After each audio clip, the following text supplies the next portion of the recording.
인생은 길고 우리가 어떤 선택을 하느냐에 따라 인생 이모작은 성공할 수도 실패할 수도 있겠죠. 행복한 인생 이모작을 돕기 위해 한국직업방송이 준비한 프로그램 행복한 인생 이모작. 매주 월요일 오후 1시부터 함께 하시죠. 안녕하세요. MC 임지연입니다. 예, 안녕하십니까. MC 김군수입니다. 네, 안녕하세요. 여러분의 행복한 인생 이모작을 도와드릴 다양한 뉴스와 소식들 발빠르게 전해드리는 저는 캐스터 조영주입니다. 반갑습니다. 네, 오늘도 알찬 정보 가득하니까 기대 많이 해주시고요. 먼저 오늘 이야기 나눌 중장년 창업에 관련된 뉴스들 조영주 캐스터가 준비했습니다. 함께 보시죠.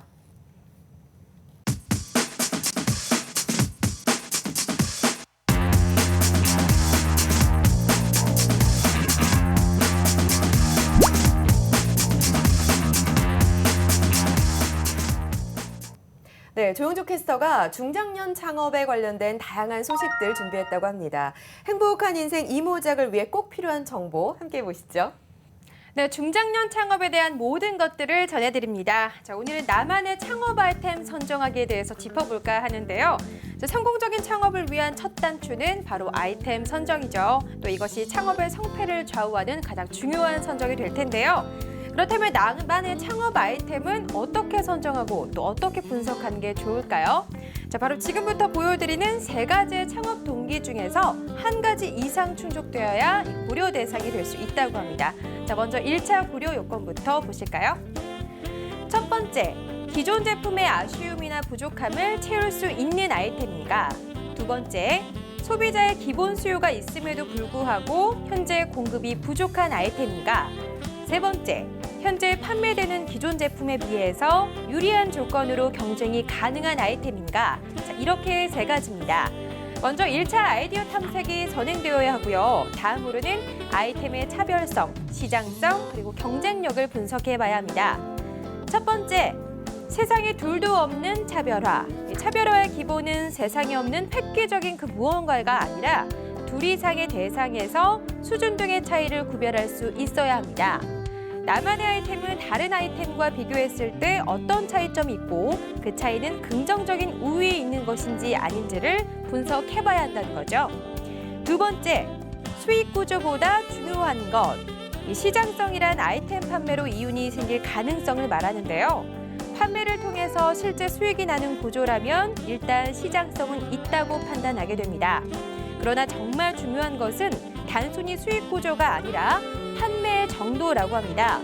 수익 구조는 판매 정도에 따라서 변할 수 있다는 사실 꼭 기억하셔야겠습니다. 셋째, 구매를 유도하는 경쟁력.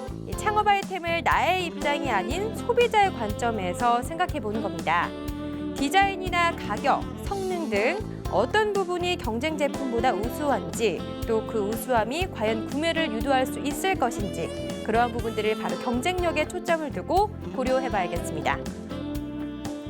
자, 이렇게 해서 나만의 창업 아이템을 선정하는 데 있어서 필요한 고려사항들 몇 가지를 체크해봤는데요.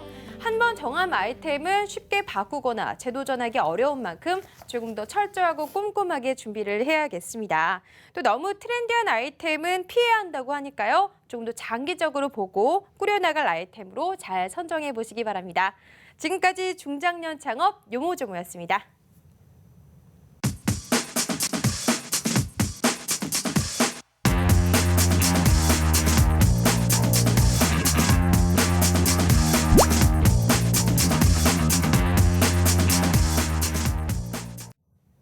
네, 오늘은 한국창업전략연구소 이경희 소장과 함께 중장년 창업에 대해서 꼼꼼하게 짚어보도록 하겠습니다. 네, 중장년 창업에 대해서 꼼꼼하게 이야기해 주실 한국창업전략연구소 이경희 소장님 모시겠습니다. 안녕하십니까? 안녕하세요. 네, 어서 오세요. 네, 아무래도 중장년 창업이라고 하면 그 무게감이 좀 다르게 느껴지는 것 같습니다. 왠지 실패하면 큰일이 날 것 같은 그런 생각도 들고요. 자, 중장년 창업과 일반 창업이 좀 다른 부분들이 있는 거겠죠? 네, 우리가 어떤 일을 한 10년, 20년, 30년 하면 눈 감고도 막 할 수 있을 것 같잖아요. 네. 그리고 이제는 좀 편해지고 싶고. 예. 그런데 이 중장년 창업이라고 하는 것은 가장 익숙하다고 생각하는 그 나이에 막이 바뀌는 거예요. 이 막이 이제 새롭게 시작되는 거죠. 그래서 네네. 전혀 새로운 환경에 적응을 해야 되는 상황이 되는 겁니다.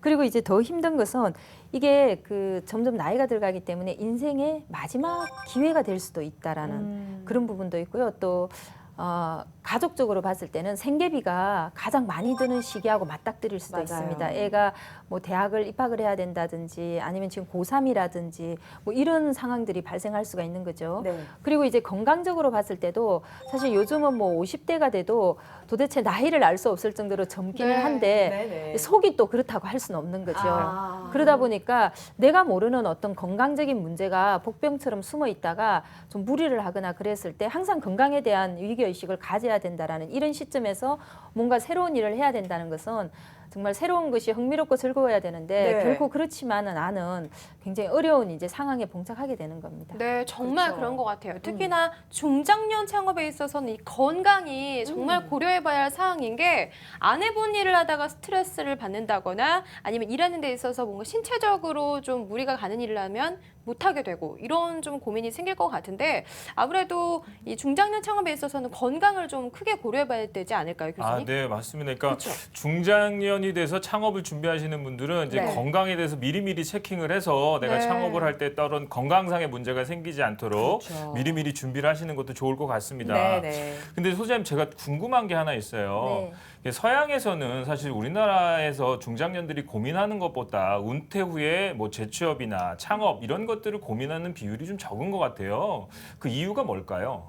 네, 아무래도 선진국에서는 사회보장제도가 우리보다 좀 더 발달되어 있는 경우도 많이 있고 우리나라가 이제 사회보장제도에 관심을 가진 지가 얼마 되지가 않았죠. 네. 그런 문제도 있지만 핵심적인 문제의 원인은 자녀 교육이라고 할 수가 있습니다. 네. 우리는 자녀들한테 다 퍼주잖아요. 그렇죠. 네, 그렇죠. 네. 근데 이제 더 이상 당연히 자녀한테 다 퍼주고 또 이제 노후에는 자녀가 부모를 모시고 공양하고 그게 지금까지였는데 이제부터는 그렇지가 않다라는 거죠. 네. 네. 그래서 지금 이제 낀 세대라고 하는데 지금 50대들 같은 경우에는 부모님도 보살펴 드려야 되고 자녀들한테도 아직까지 다 줘야 된다는 그런 생각을 가지고 있는 거죠. 사실 한 20, 30년 정도 우리나라가 고도 성장기를 지났기 때문에 열심히 정말 살아오셨잖아요. 그래서 네. 지금까지 살아온 걸로 저축을 꼬박꼬박 잘하고 자녀들한테도 교육비라든지 이런 것들을 적절하게 지출했다면 사실 노후 걱정을 그렇게 안 해도 되는 그런 가정들도 많이 있을 텐데 우리나라의 이제 자녀 문제가 그렇지 않기 때문에 정말 어렵게 벌고 그 번 돈을 다 자녀한테 투자하고 그래서 지금 노후 자금이 남아있지 않는 상태에서 퇴직을 했는데도 여전히 자녀에 대한 부담을 가지고 있어요. 특히 그렇죠. 요즘은 캥거루 세대라고 해서 네. 나이 많은. 네, 이제 가장 뭐 농담으로 하는 얘기지만 가장 좀 골치 아픈 자식이 네, 네. 공부 잘해서 외국 유학까지 다 갔다 오고 그랬는데 40대까지 취업을 하지 않는 못하네요. 네, 그런 경우에는 또 부모가 또 다 뭔가 같이 보살펴 줘야 되는 그런 네. 상황이 되는 경우죠. 그래서 자녀 문제가 가장 큰 말씀하셨던 것에 대한 이유라고 네, 네. 봅니다. 맞습니다. 아, 진짜 그 캥거루 세대에 대한 얘기들이 많이 나오고 있는데요. 말씀하신 걸 쭉 정리를 해서 생각을 해보면 기본적으로 그 중장년층 같은 경우에는 무게감이 느껴질 수가 밖에 없는 게 노후 준비가 되어 있지 않은 상태에서 창업을 시작하기 때문에 이게 생계와 직결된다라는 문제점에 맞닥뜨리게 되는 것 같아요. 네. 아, 좀 서글프기도 하고 안타깝다라는 생각이 드는데 사실은 조금 여유가 있을 때 마음이 편안할 때 뭐를 시작해도 잘 되는 법이잖아요. 그렇죠. 그런데 이제 좀 안타까운 이유들이 좀 있습니다. 네. 그러니까 2015년도에 경제활동연구조사에 따르면 그 부가 통계 조사를 한 것들이 있는데요. 네. 2015년 8월 기준으로 비정규직 중에서 예. 50대가 차지하는 비율이 네. 21.5%고요. 오. 예, 40대가 차지하는 비율이 20.4%라고 해서 40, 50대가 차지하는 비율이 40%를 넘는 거거든요. 네. 그러니까 취업을 하기도 힘든데 취업을 한 곳도 비정규직이어서 그렇죠. 안정적이지 않다라는 것 이런 것들이 이제 우리 중장년들을 더욱더 힘들게 만드는 그런 이유가 아닐까 생각됩니다. 맞습니다. 네, 그런데 사실 비단 취업뿐 아니라 요즘에는 창업도 하고 싶은 만큼 그렇게 안정적이게 꾸려나가지 못하는 것 같아요. 예, 맞습니다. 그러니까 이 자영업 비율도 좀 보면 네. 2013년도에 자영업자의 비율이 약 574만 명 정도 됐었는데 2015년도에 564만 명 정도로 예측이 되거든요. 네. 그러니까 이게 감소 한 2.2% 50% 정도가 감소한 건데요. 네. 그러니까 이런 것들은 말하면 취업도 힘들지만 창업을 해서 버텨나가는 것도 정말 녹록지 않다라는 좀 안타까운 현실이죠.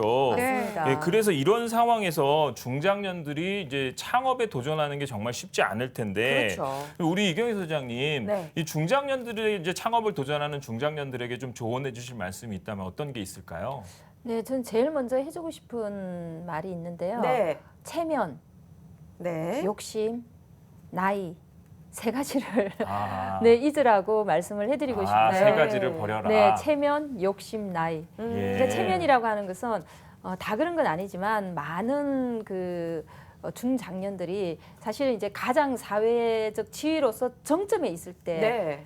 은퇴를 하는 거잖아요. 그렇죠. 그러다 보니까 다른 사람의 시선을 참 많이 신경을 씁니다. 맞습니다. 그래서 사실은 내가 하고 싶은 업종은 이 업종인데 네. 남들한테 보여주기 위해서 뭐 좀 화려한, 그시 화려한 그런 업종을 네. 택한다든지 이런 경우가 많이 있고요. 네. 두 번째는 우리가 지금까지 고도성장기에서는 위로 올라가야 되는 계속 사다리를 타고 올라가서 남들을 밟고 올라가고 아. 경쟁해야 되고 그런 삶을 살아왔는데 네.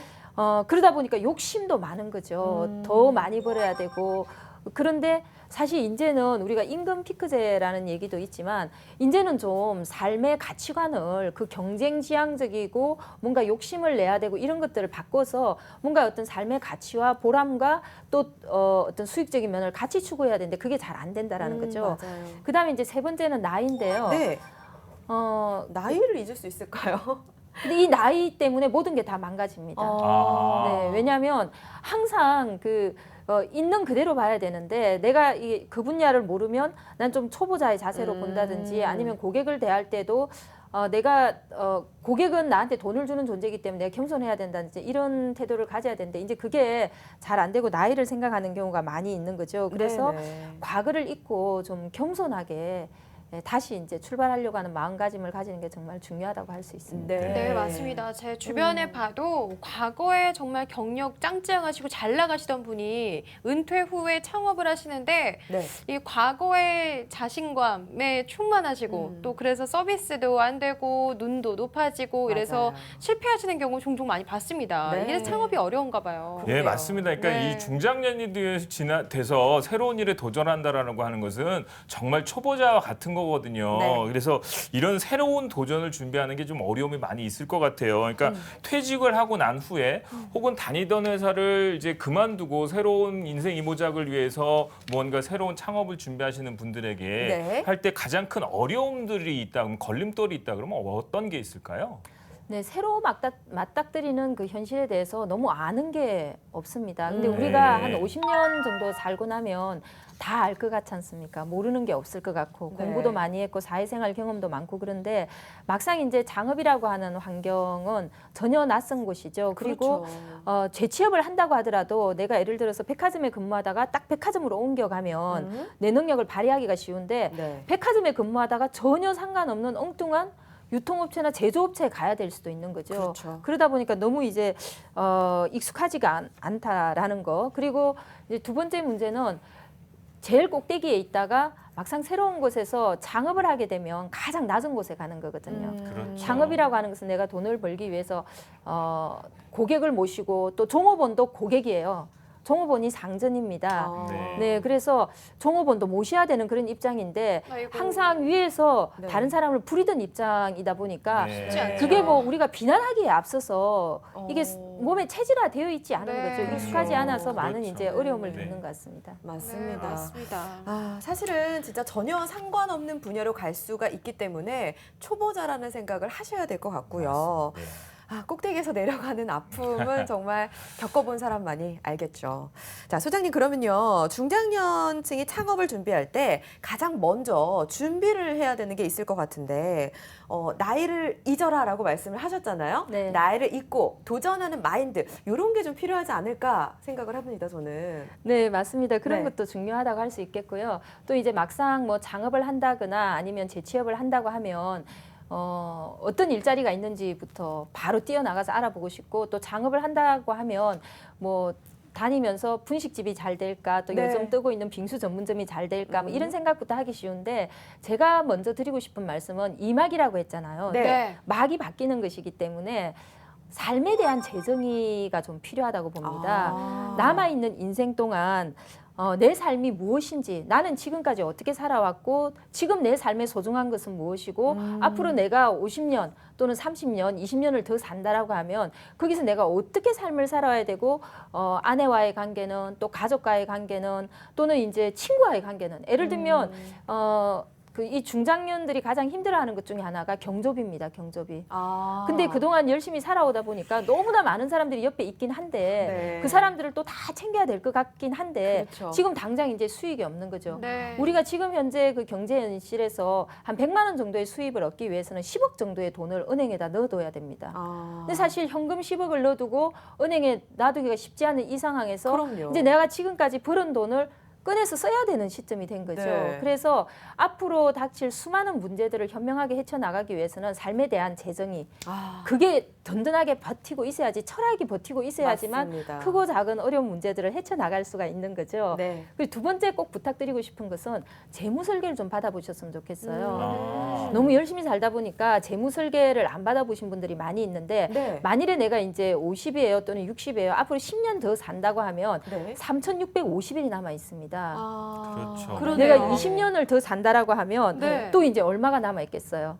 네, 그리고 또 40년을 더 산다고 했을 때 이게 이제 만 단위로 우리가 천 단위로 사실 살 수 있는 날이 그렇게 많지는 않은 거죠. 네. 그동안 재무가 정말 매달 얼마 정도의 비용이 될 것인지 아이들이 뭐 분가를 하거나 그러고 나면 얼마 정도의 생활이 될 것인지, 그리고 나의 자산 상황도 정확하게 한번 체크해 볼 필요가 있습니다. 그렇죠. 우리 집 요즘 또 주택 가격이 급격히 떨어지고 있고 대부분의 대기업을 다녔던 그 대직자라고 하더라도 재산에서 주택 시세, 주택 가격을 빼고 나면 남는 게 별로 없거든요. 맞아요. 저축금이 별로 없습니다. 네. 그렇죠. 정말 재테크 잘하신 분이 상가 하나 정도 가지고 있는 이런 상황이고, 주식 같은 경우에는 가지고 있고 거의 퇴직하고 나서 주식 투자를 많이 하세요. 그 용돈이라도 벌려고. 네. 네. 근데 쉽지가 않죠. 쉽지가 않죠. 예, 네, 원금 그래서 도전하기가. 네네, 네. 반드시 재무 설계를 좀 받으셔서 이런 확고한 어떤 재무 설계 하에서 얼마를 투자를 해야 될지, 얼마를 벌어야 할지 이런 것들 좀 결정하시는 게 필요한 것 같습니다. 네. 소장님, 그럼 이렇게 정확한 재무 설계를 해둔다면 네. 창업으로도 좀 원활하게 이어갈 수 있는 거겠죠?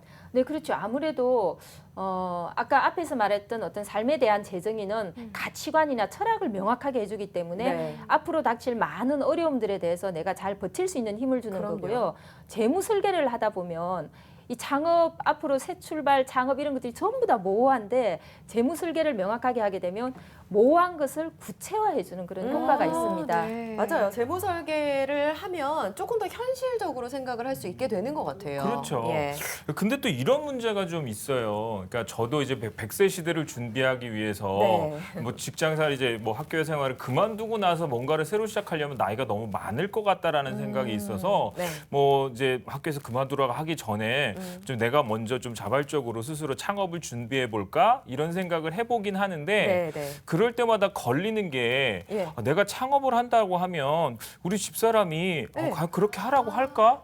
동의해 줄까? 이게 굉장히 걱정이 되더라고요. 그러니까 그렇죠. 이 중장년들이 창업을 할 때 가족들의 동의를 구하는 문제가 쉽지는 않을 것 같아요. 네. 그러니까 창업 전문가로서 어떻게 생각하시나요? 그래서 교수님이 정말 중요한 말씀을, 핵심적인 걸 찍어 주셨어요. 네. 우리가 보통 뭐 대박 나는 아이템, 뜨는 사업 이런 것들이 중요할 것 같은데 사실은 교수님 말씀하신 게 가장 중요한 요소입니다. 맞아요. 네, 중년이 되면 남자한테 필요한 것은 첫 번째가 마누라, 두 번째가 아내, 세 번째가 엄마, 네 번째가 집사람, 다섯 번째가 와이프예요. 네. 근데 이제 아내한테 필요한 것은 첫 번째 딸, 두 번째 맞아. 돈, 세 번째 건강, 네. 네 번째 친구, 다섯 번째 뭘까요? 찜질방이라고 합니다. 그럼 남편이 어디에도 없어요. 없네요. 네, 그래서 이 네. 가족 동의, 특히 그 자식이 아니고요, 아내의 네. 남편에 대한 그 이해, 음. 위로, 함께 하려고 하는 마음, 이런 것들이 너무너무 중요하기 때문에 정말 좀 많이 보듬어주고, 사실 우리 남자들이 뭐 가부장적으로 살아온 시대는 이미 오래전에 지났고요. 맞아요. 지금 이제 중장년들은 정말 가부장도 아니면서 가족을 위해서 열심히 일을 해서 돈을 벌었거든요. 예. 그래서 근데 이제 아내들도 할 말이 많습니다. 그동안 내가 네. 살림하고 밥하고 나의 모든 것들을 다 던져주고 애 키우고 네. 정말 이 불만이 쌓여 있지만 그럼에도 불구하고 부부가 합심해서 미래를 같이 헤쳐나가려고 하는 이 마음이야말로 우리 그 중장년 창업의 핵심적인 성공의 비결이라고 할 수가 있겠습니다. 아무리 힘들어도 네. 옆에서 도닥 끓여주는 아내와 남편이 있다면 다 헤쳐나갈 수 있어요. 맞습니다. 네. 그 남편 입장에서는 조금 되게 많이 서운할 것 같아요. 찜질방이 5위에 있었잖아요. 찜질방에도 밀렸어요. 네, 저의 자리는 어딘가요? 그러니까 그런 생각이 되게 많이 드실 것 같은데 네. 사실 아내분들이 그래요. 이제 퇴직해서 집에서 쉬고 있는 남편을 보면 참 보기 싫다 이런 얘기 많이 하거든요. 네. 그래서 그게 이제 잘못되다 보면 황혼 이혼에 다다르는 경우도 있더라고요. 그렇죠. 네, 실제로 지금 우리나라 이혼율 증가율에 보면 50대 이상의 중장년 황혼 이혼이 가장 많고요. 네. 10년 전에 비해서 2배 이상 증가했습니다. 그래서 이 부분은 참 제가 강조해 드리고 싶은 거고 그 부분을 지혜롭게 좀 그러게요. 해결해 나가는 게 필요하고요. 네. 일단 우리가 그 나이가 들면 사실 어릴 때는 그랬잖아요. 어른들은 인격도 뛰어나고 훌륭할 것이다라고 생각하는데 어른이 되어 보면 그렇지 않다는 자신을 발견하게 되고요. 점점 더 오히려 어려지고 서운한 게 많아지고 네. 신경질이 많이 나고 짜증이 나고 네. 그런 존재가 되기 때문에 우리가 이럴 때 정말 어른에 대한 재정의가 좀 필요한 것 같습니다. 사실은 우리가 어른을 오래전부터 준비해가지고 나는 나이가 들면 이런 어른이 되어야지라고 생각해서 어른이 되는 게 아니라 그냥 열심히 살아왔는데 어느 날 보니까 어른이 되어 있는 거예요. 그래서 그 어른이 어떤 존재인지에 대해서 정의가 안 되어 있는 상태입니다. 네. 그래서 니체의 초인 이론을 다시 생각을 해봐야 돼요. 오. 이게 뭔가요, 그게? 신경질이 많이 나거든요. 네. 그래서 아내도 남편한테 짜증을 내고 남편도 아내한테 짜증을 내고 남편 입장에서는 내가 그렇게 벌어서 다 갖다 줬는데 왜 저축이 하나도 없지? 라고 생각을 하는 것이고 아내는 내가 화장품도 안 사고 옷도 안 사 입고 이렇게 지금까지 열심히 살아왔는데 왜 네. 그래? 라는 생각을 가지게 되는 거죠. 그래서 원숭이가 되지 않고 네. 초인이 되기 위해서는 아. 이성의 힘을 이제 발휘를 해야 됩니다. 네. 참고 상대방의 입장을 먼저 네. 배려해주고 화내는 데는 반드시 이유가 있을 것이다. 서로가 억울하다고 생각하지 말고 잘 보살펴주는 맞아요. 네, 그런 자세가 필요하다고 할 수 그러니까 있습니다. 부부가 서로 굉장히 현명해져야 될 것 같아요. 맞습니다. 솔직히 말하면 자식들은 이제 나중에 떠나가고 그렇죠. 결국 내 옆에 있는 사람은 아내, 남편이거든요. 부부가 서로를 잘 도닥이면서 함께 이 인생의 이막을 열어가면 참 좋을 것 같다라는 생각이 드는데 부부가 함께 중장년 창업을 하는 경우가 있잖아요. 네네. 함께 했을 때 장단점이 분명히 있을 것 같거든요. 네, 예. 있습니다.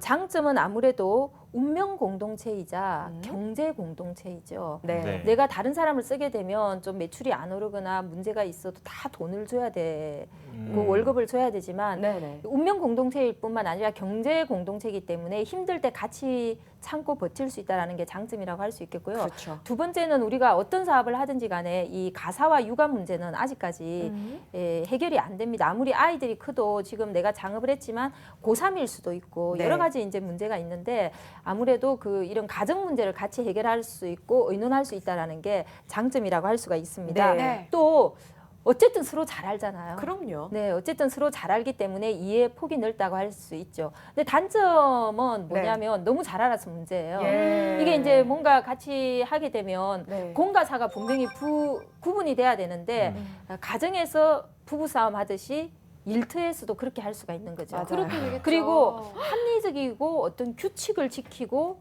뭐 이런 게 잘 안 되는 겁니다. 그냥 네. 쉽게 생각을 하기 때문에 쉽게 이야기를 하는데 그것들이 예를 들면 그런 경우도 있어요. 음식점에서 부부가 같이 하다가 말다툼이 일어나고 부부싸움이 날 수가 있어요. 네. 고객이 있는 그렇겠죠. 앞에서. 네. 네. 그리고 그런 모습을 종업원들 앞에서 보여주게 되면 네. 전혀 이제 그런 거죠. 그리고 또 부부가 같이 하게 되면 예를 들어서 돈을 벌게 되면 제일 먼저 지출해야 될 항목들이 뭐 수백 가지 리스트가 있지 않습니까? 네. 월세 임대료뿐만 아니라 심지어는 뭐 유니폼 세탁비도 나가야 되고요. 해충 방제비도 나가야 되고요. 뭐 여러 가지 비용들이 줄 서 있는데 그냥 가족이 같이 하는 거니까 그냥 돈을 가지고 가서 그냥 바로 아무렇지 썩은다거나 않게. 네, 이런 일들이 발생할 수가 있는 거죠. 뭐 여러 가지 이제 경우가 회사 돈으로 다른 개인적인 걸 해도 부부니까 그렇죠. 이게 이제 대기업 출신이라고 하더라도 회사에서는 당연히 그렇게 했다라고 아. 생각을 하는데 가족과 같이 뭔가 또는 아내와 같이 뭔가를 하게 되면 그런 의식이 희박하게 돼서 네. 그게 문제가 되는 경우도 있습니다. 이런 것들 현명하게 공과 사를 잘 구분해서 같이 해나가야 될 것 같습니다. 그러니까 네. 손을 좀 지켜야겠다. 우리 가족끼리라도 네, 네. 일이니까 좀 지켜야겠다라는 생각이 드는데 그럼 그런 단점들이 창업 시에 좀 부부관계에서 나왔을 때는 어떤 해결 방법이 있을까요, 소장님? 네, 아까 말씀드렸죠. 이성을 살려야 된다. 음. 이성을 살려야 이럴 때 되고 나오는군요. 네, 이성을 살려야 되고요. 또 철저하게 공사를 구분하는 그런 마인드를 가져야 되고요. 네. 합리적으로 좀 접근을 해야 됩니다. 음. 위로를 할 때는 감정과 감성이 필요하지만 네. 일을 할 때는 철저하게 객관적인 자세로 하는 게 필요하다고 하겠습니다. 네, 확실히 진짜 그 일터라는 개념이 굉장히 중요할 것 같아요. 네. 네. 그러니까 이거 지금 말씀하신 걸 보면 부부간에도 이 예의를 좀 갖추면서 맞아요. 일을 네. 하는 게 사실은 이제 이 부부 창업에 있어서 문제점을 해결하는 가장 중요한 방법일 거라고 생각이 네. 드는데요. 예. 이제 또 이 창업이라고 하면 이제 뭐 기술 창업을 기반으로 해서 기술 창업을 하는 게 사실은 성공 확률도 높고 뭐 이렇게 할 수 있겠지만 네. 뭐 대부분의 중장년들이 모두 다 뭐 나만의 기술을 가지고 있는 게 아니니까 아니죠. 예, 특히 뭐 사무직 저처럼 뭐 사무직으로 일을 하던 사람들은 뭐 창업을 한다고 하면 네. 뭐 서비스 업종이 대부분 선택할 수밖에 없는 뭐 그렇죠. 그런 현실이 될 텐데요. 네, 네. 근데 이 서비스 업종이라는 일을 창업을 한다라고 하는 것은 서비스 마인드가 기본적으로 내재되어 있지 않으면 사실은 고객 응대라든가 이런 부분이 쉽지 않은 부분이지 않습니까? 그럼요. 예. 그래서 이런 서비스 마인드를 좀 기를 수 있는 방법 뭐 이런 게 좀 있을까요? 서비스 마인드를 기르는데 뭐가 제일 중요하다고 생각하세요? 아, 친절한 마음? 뭐 어떤 아. 걸까요? 그러니까 네. 저 고객이 일단 고객은 왕이라고 왕처럼 섬기라고 네. 그런 얘기 하잖아요. 네, 네. 맞습니다. 네. 네. 우리가 인생을 행복하게 사는 첫 번째 비결 중에 하나가 감사하는 마음을 갖는 것이라고 아. 합니다. 일단 감사하게 되면 화를 낼 일이 없어지는 거죠. 그와 마찬가지로 서비스 마인드를 갖기 위해서 가장 중요한 것은 겸손한 마음입니다. 아. 네, 나를 낮추는 마음이죠. 근데 맞아요. 우리 중장년 같은 경우에는 예를 들면 회사 다니다 퇴직을 하게 되면 항상 부장님, 이사님, 네, 밑에서 대접을 받던 자리에 있었던 거죠. 그래서 이 대접을 받던 자리에서 대접을 해야 되는 자리로 옮겨가는 과정이 정말 쉽지가 않습니다.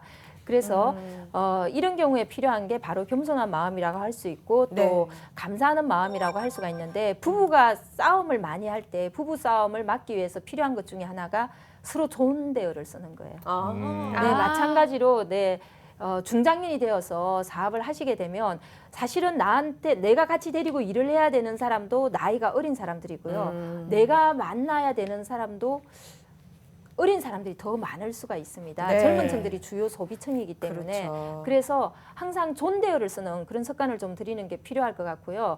어느 자리에 서든지 나이를 따지게 되면 젊은 층들은 처음에는 젊은 층 같은 경우에는 다 만나는 사람들이 나이가 나보다 많다고 생각하기 때문에 항상 겸손한 자세를 보여요. 예를 네. 들어서 음식점에 갔는데 어떤 분이 그런 말씀을 하셨어요. 호프집 하시는 분이 네.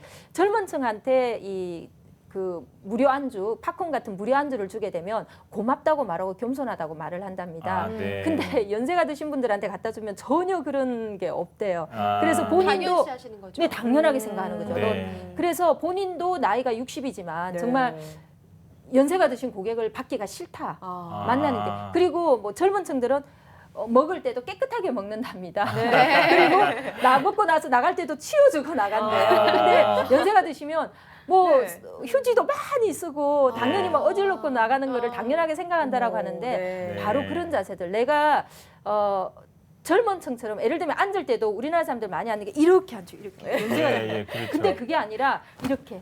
서양에서는 사실 이렇게 앉는 것을 쩍벌. 네, 쩍벌 네. 이렇게 네. 앉는 것을 사실 예의에 어긋난다고 생각을 하고 어긋나는 네. 거죠. 어긋나는 거죠. 근데 나이가 들면 나도 모르게 이렇게 앉고 쩍벌하고 네, 이런 자세들을 버려야 된다. 그러지 않으면 젊은 층들은 나이가 많으시니까 뭐라고 말을 하진 않아요. 네. 하지만 자기들끼리 편하게 있으려고 왕따를 시켜버리는 어. 거죠. 아. 네, 그래서 이 서비스 마인드 정말 중요합니다. 네네. 네. 그렇군요.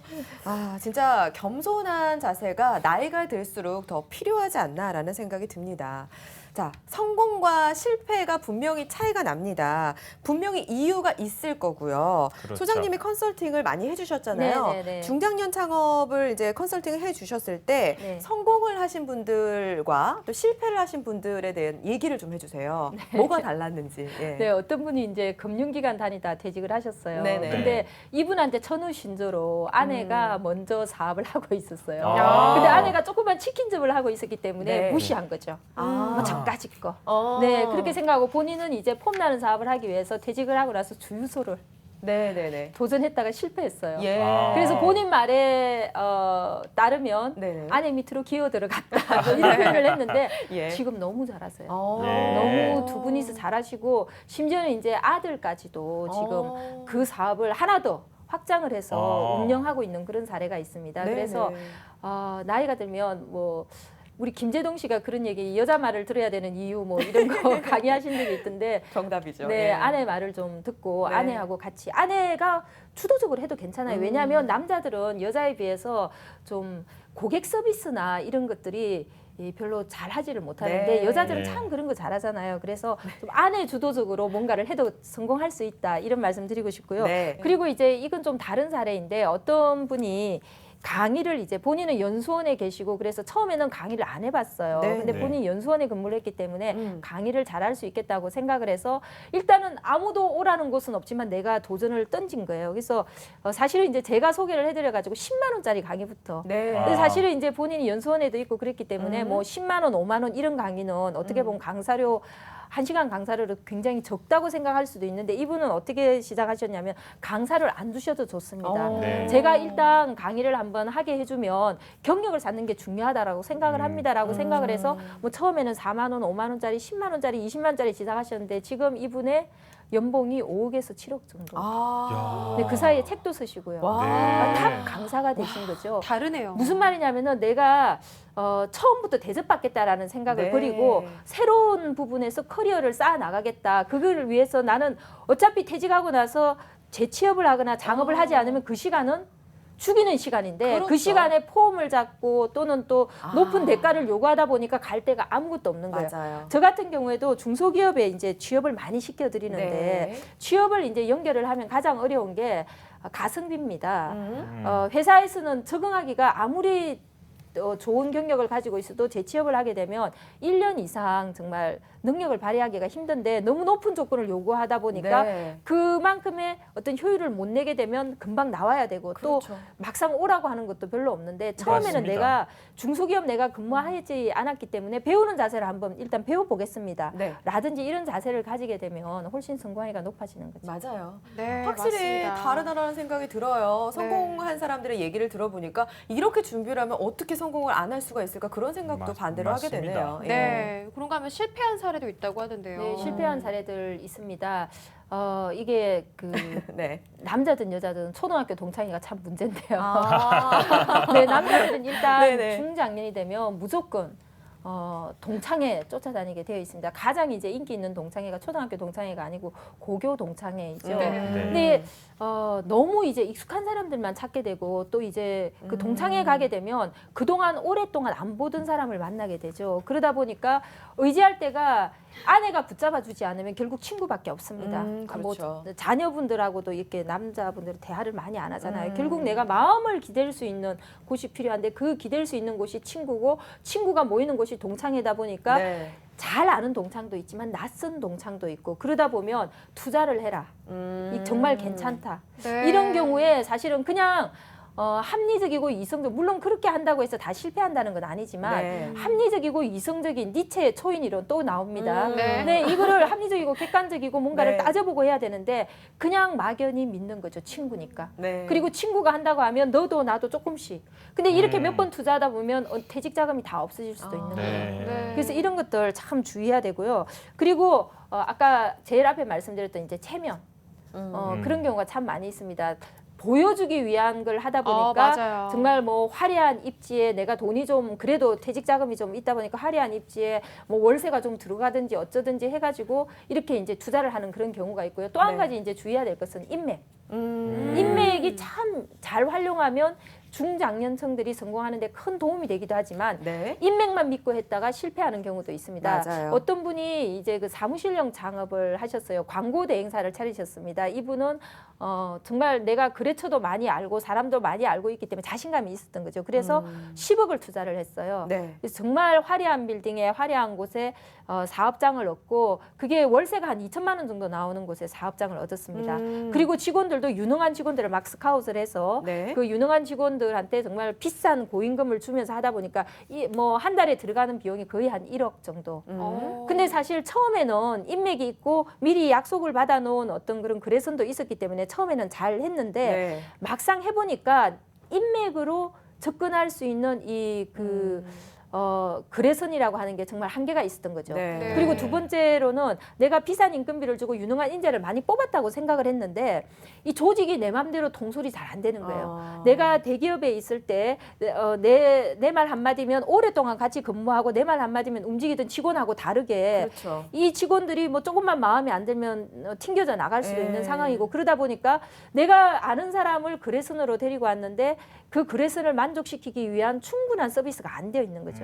그래서 처음에 화려한 출발, 뭐 화분이 뭐 수십 개씩 쌓이는 이런 화려한 철분이 꼭 좋은 건 아니다. 네. 처음에는 정말 좀 작게 돈을 전략할 수 있는 부분들은 전략에서 작게 출발하고 인맥만 믿을 것이 아니라 인맥이 끊어진 그 이후에 영업이나 마케팅에 대한 대책 같은 것도 같이 생각을 해서 창업을 하셔야 된다라고 할 수가 있겠습니다. 네. 네, 이렇게 그렇군요. 사례를 자세히 들어보니까 어떻게 하면 성공할 수 있고 또 어떻게 하면 실패할 수 있는지에 대해서 정확하게 알 수 있는 것 같은데 또 이런 예들이 단적으로 투영된 영화 한 편 또 추천해 주신다고요? 어떤 걸까요, 소장님? 정말 지금 영화관에서 상영 중인지 아닌지 모르겠는데 네. 저는 사실 고등학교 딸과 네. 남편과 같이 그 영화를 봤는데 네. 고등학생들도 참 좋다, 네. 따뜻하다, 훈훈하다라고 했던 아. 영화 바로 인턴. 네. 봤어요. 네, 네. 이 인턴을 보면 네.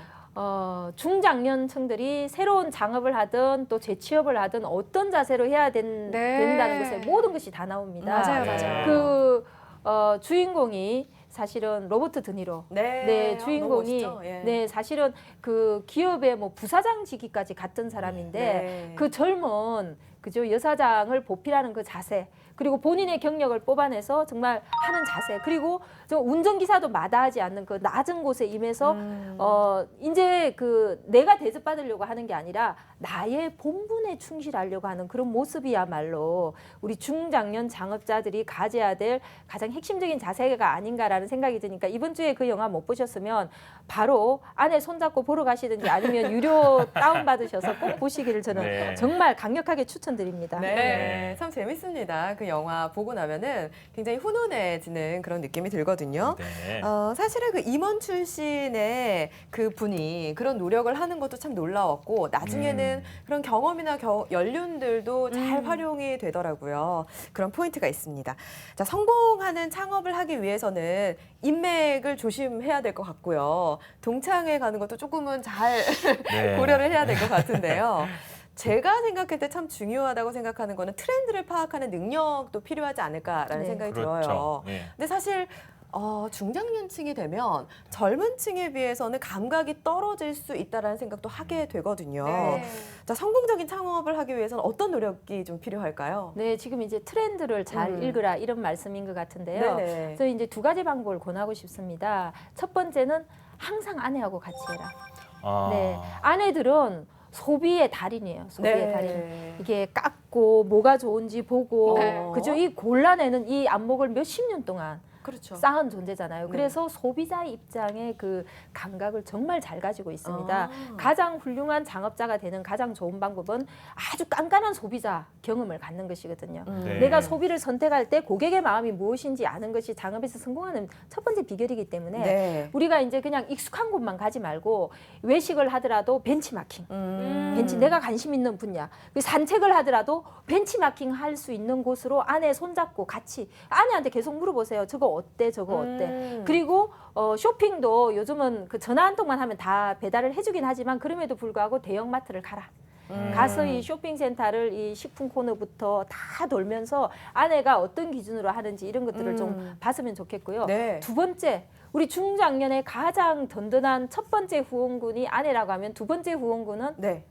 자녀들이에요. 아이들이요. 네, 아이들입니다. 아이들이 고등학생일 수도 있고 대학생일 수도 있지만 사실 저도 이제 나이가 있기 때문에 우리 딸내미가 네. 저한테 가장 훌륭한 나침반이에요. 네. 항상 그 딸의 친구들하고 어울리고 딸의 친구들한테 물어보고 딸한테 그럼요. 물어보고 예. 딸들이 어떻게 움직이는지. 예를 들면 우리 딸이 체크카드로 용돈을 쓰고 있는데 딸이 쓴 돈을 보면 요즘 애들이 좋아하는 이 다 한눈에 다 볼 수 있어요. 와. 아, 요즘 이 업종이 이 1318들이 좋아하는구나 이런 거. 그러네요. 네, 그래서 실제로 이제 중장년들이 농업으로 이제 네네. 뭐 농촌에 가서 다시 이제 도시 농업을 하거나 아니면 또 전원 농업 생활을 하는 경우에 그 판로를 누가 자녀들이 만들어줘요. 참 많이 그렇죠. 있습니다. 네. 딸들이 인터넷 익숙하지 않잖아요. 그 그렇습니까. 인터넷에서 마케팅 대신해주고 뭐 아빠가 운영하고 있는 페이스북에서 농가 페이스북 하면 그게 뭐 좋아요가 엄청 붙는데 네. 친구들 다 동원해가지고 좋아요 해주고 그죠? 예. 맞아요. 공유해주고 친구들 동원해서 예. 그래서 아내하고